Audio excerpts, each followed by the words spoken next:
Hi there, this is Off to Battle, and we finally have something from CA for me to actually react to, so I'm reacting to it. Because I made a post on my channel that I didn't want to respond until they actually came up with something. Basically, what we had was, we're planning to plan to deliver new content for Shadows of Change. That's not enough. I can't react to that. I have forced myself not to read this, so you are getting my first take on this, unless I have a problem with the recording, then it'll be my second take. But let's dive in. Hi everyone, I'm Richard Aldridge, game director of Total. Okay, I don't care who you are. Share some news. Okay, what are you giving? Reflecting on Shadows of Change. I almost don't want to do this. I'll cut straight to it. You're not cutting straight to it if you're... Okay, fine, whatever. We didn't give you enough new characters news to play with at the original release of Shadows of Change. We believe we can put this right for you, having listened to your feedback these past months to provide you with better and more varied options for your armies. We know that you, our community, are as passionate about the game as we are, and we're pleased to say that many of your suggestions are being enacted upon. Not all ideas and requests are possible, though. The era of Carl Francis, as you've come to expect, a rich and exciting setting for Total War, and we work closely with the Warhammer studio to ensure that the content for this era of Warhammer is as faithfully represented in our game as possible. All the forces featured within Shadows of Change DLC can look forward to a sizable collection of reinforcements, though we won't be adding Hag Mothers as generic lords, as Mother Stankia is the only Hag Mother of Kislev. Similarly, the relationship between Gospodars and the Ungol is taking a backseat as we look less at the tensions of historic Kislevite culture and more at what defines Kislev as a unified military force in the era of Karl Franz. Similarly, we won't be adding beaks to Zangors. Oh, come on! And I mean, I wasn't even worked up about that, but if you're gonna talk about this, as well, this avian characteristic occurs in other Warhammer settings. These elite Gors in the old world represent those beastmen who have drawn the eye of the Changer of Ways rather than a totally separate offshoot breed. But as ever, we ensure to do whatever we do to add to Warhammer, Total War Warhammer 3 as authentic an experience of the world of Warhammer as possible. This is because of Game Workshop-senpai. This is not at all their decision. I have not seen the video, but I've seen the thumbnail and the title, Great Book, covering that they're not doing a deep dive into Kislev as of yet, in the old world, that tabletop event. So, this isn't their decision at all. It can't be. I mean, the Zangors, it's not their decision. They don't hold the rights. I mean, they hold the rights to have what they're allowed to in the video game, but they don't have the rights to add to that without permission from Games Workshop-senpai. They just don't. They can't.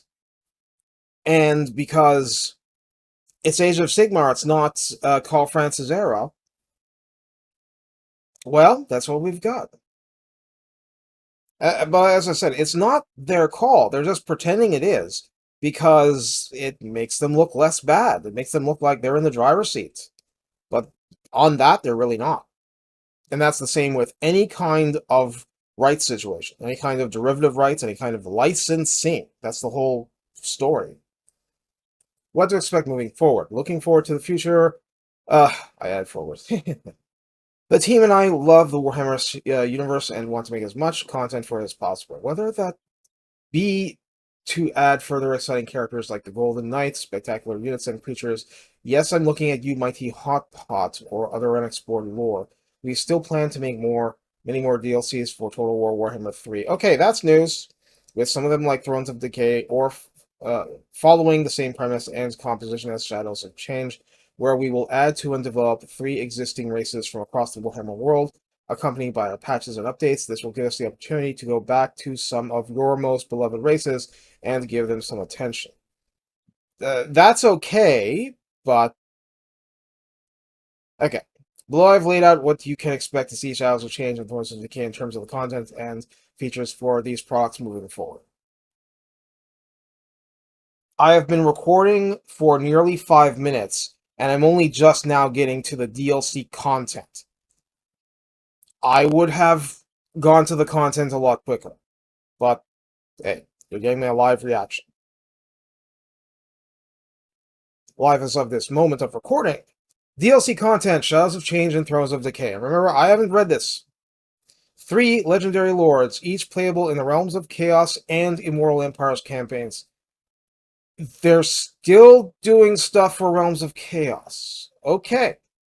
I have not played it. I played the intro halfway. I played Immortal Empires when it came out. There was a big gap in between where I didn't touch it, where it was on Game Pass at the time. Unique gameplay mechanics for each legendary lord. Okay, because if they're not unique, that's a problem. 3 legendary heroes, 1 per race. Okay, so there's a rule of 3 going now. 3 lords, 1 per race. 3 heroes, 1 per race. 5 units. Infantry / cavalry / monsters, etc.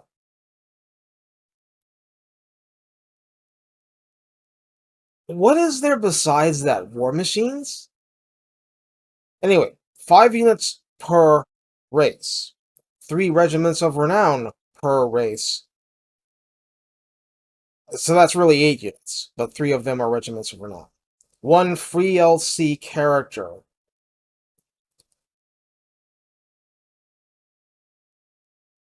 Oh, okay. Oh, okay. What they're saying is that this is going to be the total that they're reaching for everything. Because the Acold Hellbrass is for Shadows of Change, and it's going to be a legendary lord for Thrones of Decay. So what they're saying is that Thrones of Decay will have that content. Okay. Potential further content. New spell lore. New mounts. New additional free LC. Asterisk, asterisk, asterisk. Subject to the IP, theming of the DLC, and where applicable. As I said, where Games Workshop-senpai permits it. With CA on its hands and knees. I omitted a word. Comparison chart. So, okay, fine. Let's just make it easy and go to the +2 part. Legendary heroes +2, lords +2, heroes plus.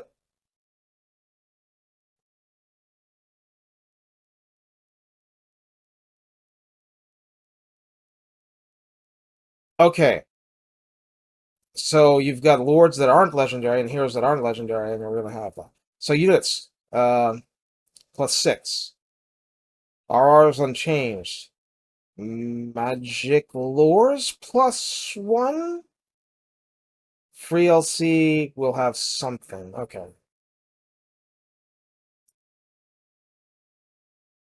Magic lores.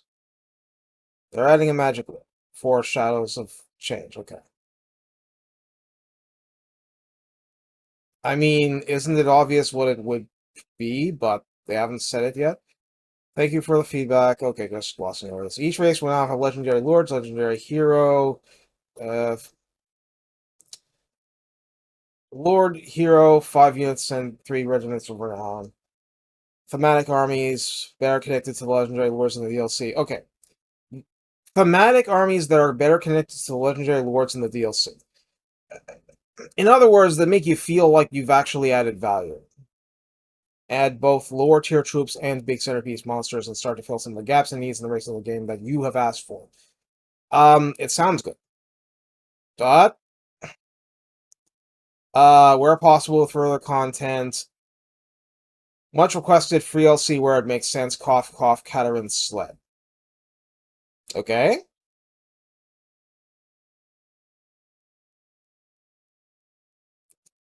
So, Grand Cathay editions. To set the scene, when we went back to look at what we could to reach the, I gotta shorten this up. Okay.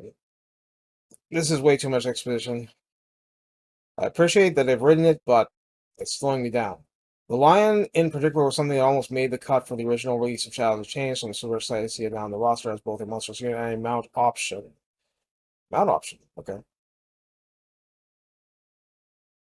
Uh,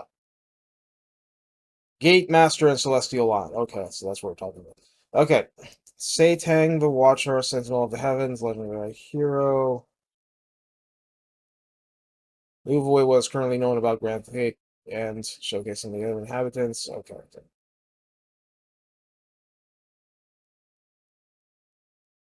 Guardian of the Sky, Heavenly Bowman. Okay. So, Games Workshop-senpai allowed them to have this new lore. Known as the Guardian of the Sky, the Heavenly Bowman, or commonly to the people of the southern provinces simply the Watcher. Tzeentch is the great sentinel that stands atop the mountains of heaven, towering over other sentinels. Tzeentch is an imposing sight with its outstretched wings and great stone-feathered helm.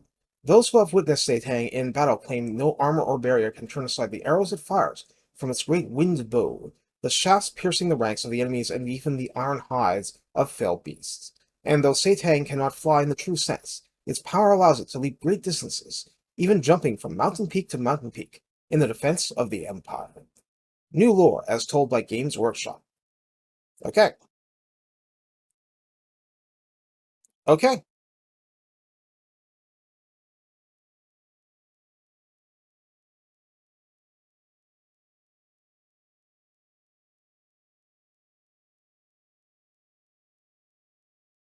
So above, you can see the first step we take when designing and adding content to our DLC. Starting with a thumbnail image, it gives us a quick and flexible method to work with Games Workshop in first realizing the character or unit. Its job is to get across the scale, flavor, functionality, and work required to bring this model to life and be easily adaptable to suit the needs of the IP and the game before we move on to the next stage of the creation process, the concept art. And this is great, but I'm just saying they are deliberately lifting the hood up so that we can see the engine and the transmission and all this stuff, uh, how they have to go and petition Games Workshop-senpai to grant them permission to do this and to guide the process because it is modifying existing IPs. I mean, this is good. I loved Bone Giants back in the day, as they are known within Total War Warhammer. They're actually saying it here. Much like the Bone Giants of the Tomb Kings, which means that they are making pains to call it Bone Giants, which is interesting. Satan uses his giant magical bow to fire artillery-grade projectiles into the enemy lines. Relatively strong in close combat, good off defensive stats, and the ability to buff other nearby constructs. Doesn't fly, even with those many wings, but it can jump large distances to... Okay, so it actually does. Is jumping an ability? That's interesting.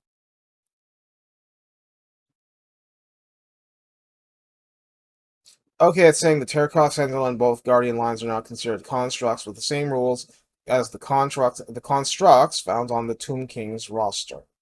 Okay. Do you literally mean with the same rules?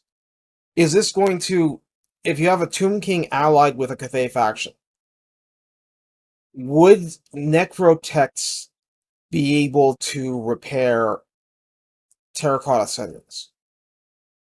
Asking for a friend. Gate Master of the Celestial Cities, Hero, Gate Warriors, the Game Master. Okay, so these are the leaders of the Jade Warriors.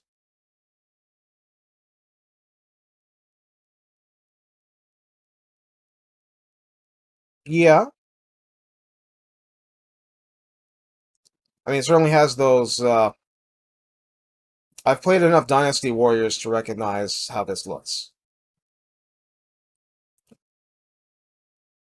Defensive line holding hero with hybrid weaponry. You mean something that Cathay's desperately needed? Okay, I strongly approve. The first hero with a conventional crossbow.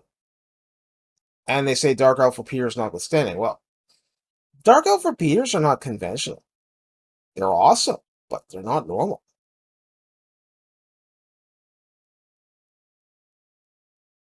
Okay, mounted. So it's a hybrid, but defensive melee is a niche for it still.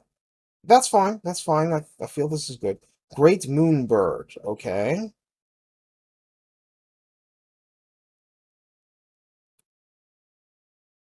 I'm going to completely abuse the English language with this next sentence. Continuing the theme of the Celestial Court and to give Grand Faith some added flying power. So I'll call it flyer power. We have added the Great Moonbird as both a monstrous single entity flying unit and as a mount option for a variety of characters to field.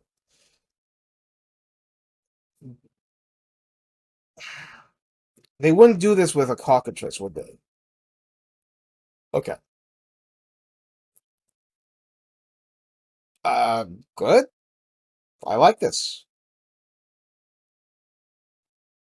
I like this. Similar to High Elf Phoenix's, the Great Moonbird, Magical Flying Monster, Flaming Attacks, powerful AoE Vortex spell. Okay. Providing air-to-air defense for sky junks or striking deep into the enemy lines. Also, a mount for the Astromancer. Okay, so you're dragging this up to some kind of parity with the high-ups. And here, they mention, much like the Arcane Phoenix of the High Elves, flaming and magical attacks. Moonbird, flaming attacks. Okay, okay. Celestial Lion, Monster, and Monstrous Mount. I love mounting. The Monster Hunter reference. Winglands exist in the East, believed to have descended from natural beasts warped during the coming of chaos to the world. Unlike the fell manticores of the West, these celestial beasts have been purified by the power of the Dragon Emperor and live within the sacred hunting grounds of the Forest of the Moon. Favorite sorcerers or warriors may be gifted such a creature by the dragons, riding it into battle and striking fear into the foes of the Empire. Yeah? Yeah, I can see myself writing something like this.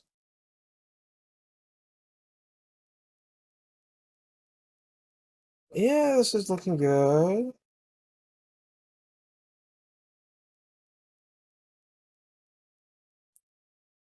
So, it's fast, it's... Oh, the Celestial Lion flies?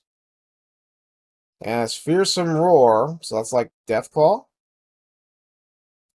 Because I have a script for a Carl France video. It's not out yet. I need footage for it, but whatever. And a mission you may have been hoping for in Grand Cathay's roster, an elite core infantry unit. There is a very good reason for this, and trust me, we aren't monkeying about. Yeah. Subtle as a brick through the window. Keeping the focus on the Celestial Court and the Jade Dragon. Second being that the Celestial Courts don't have a unit of this type to add. That said, we don't want to discretion, so it's still possible content we can create for Grand Cathay. Mentioned earlier plans to support the game with lots of new content for the foreseeable future. So they're saying that there's going to be Monkey King monkeying around in the future. So when can you expect patch 4.2 and all its additions to SOC? Wait, that was it? No, it's not. It can't be that. Well, the team are still working flat out to have everything ready for release, but we want to be upfront with you that there is a chance that our intended date could shift slightly. This is the true nature of video game development. More apologism. I mean, I am not the guy writing your bets. But I don't even remember what your date for this was. I only remember that you basically had plans to create content. Did you give a date? Was it even mentioned? It's important to all of us that here we get patch 4.2 right for you, so we won't rush it out before it's ready. As it stands, we're on track to release in the middle of the month. Like I said, I don't remember us being told this before. But like I said, this could shift closer to the end of Feb, depending on how the remaining work goes. I'm optimistic, and the team are super energized in getting everything done and ready to put into your hands. Next week, I'll be back with a deep dive on the additional units coming to Tzeentch, along with confirmation of 4.2's release date. Thanks for taking the time to read this. Chat to you all next week. So, the point is that, okay, we're the 8th as I read this. Next week, we're going to be Valentine's Day. We're going to be the middle of the month. So if they do talk about this before actually releasing it, so I'm just like, they're staggering what they're bringing out. But what about Mother of Skankia? So how could they finish it early, get it out in the middle of the month? Like, what's the middle? Is the middle not Valentine's Day? But this is like a marketing tool. How can you release it on like practically the day after uh the second stage of a 3-stage marketing tour? Nobody does that. So assuming that there's any, I mean, if there's a new lore of magic, you would think that it has to be lore of hags, right? What else would it be? They can't just come with no content for Mother of Skankia.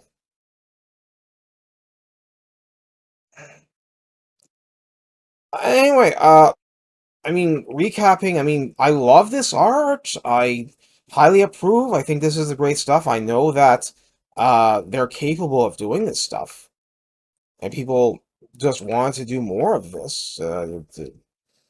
This is very classical China.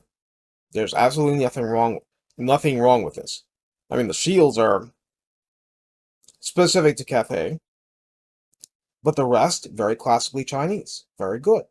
There's nothing. Even the geometry of the cape like that. That's a known thing. So they're doing good work. I don't mind that they're coming out and leading with what appeals to the Chinese audience. Since we don't have an active Three Kingdoms game going on well, we don't have one that's. They might have a second one, they might not. But we don't have a live kicking and content being developed for it Three Kingdoms game right now. So if they want to play cool Chinese stuff, this is pretty much it. Or just play old stuff, that's fine. But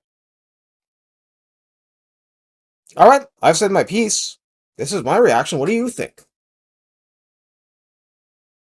Let me know. I mean, I'll be happy to talk to anybody who has an opinion about this. Now that we actually have something to talk about, it may only be 1/3 of what's coming. I didn't do the math. I didn't count all the stuff, but 1/3 of the factions being covered because there's going to have to be 2 more instances of this. See you next week.